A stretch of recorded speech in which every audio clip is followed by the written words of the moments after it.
I've been getting recently a lot of questions from men on the best way to, you could say, initiate a romantic connection with a conscious woman. And I think this actually applies to any women in general. But for a lot of men, it's confusing because the expectations of a conscious woman are probably something that a lot of men aren't used to. You know, we have this almost caveman-like idea of how we should approach a woman, how we should interact with a woman. But as consciousness on the planet rises and the dating scene is actually changing in reflection of that consciousness, is that there's a new art, you could say. There's almost a yoga to interacting with a woman in a relationship. And for a lot of you who have been asking, you know, what are some great tips or ideas on some ways that you can engage and start to initiate these type of intimate connections, is what I call the 3P's. And it's purification, presence, and permission. And these are things that are so critically important as we're getting closer and closer to a woman's heart, you could say into the temple of her heart, is that one, we really need to purify ourselves. And this is not a simple process. And I don't just mean take a shower, though I'm sure for a lot of us in the conscious community, taking a shower would help. But purification in a deeper way. So what I mean by that is, yes, physically cleansing yourself, but also emotionally cleansing yourself. Cutting all the cords from past relationships, cutting all the connections that maybe keep us bound into a different way of interacting.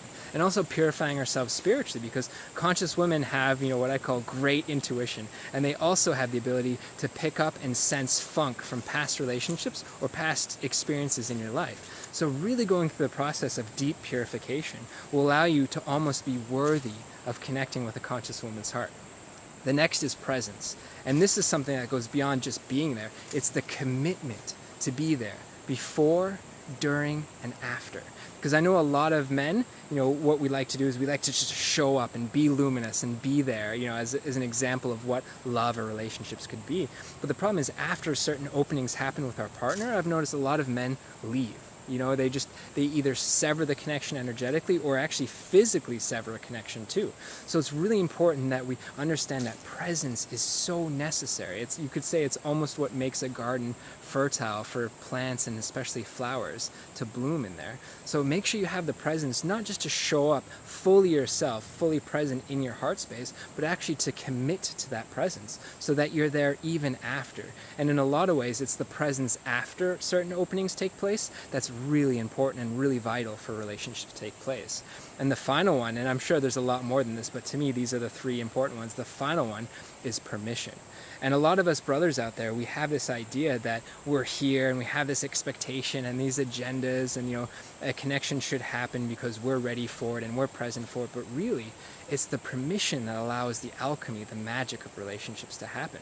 So learning how to ask permission and realizing that permission is more than just words that you ask.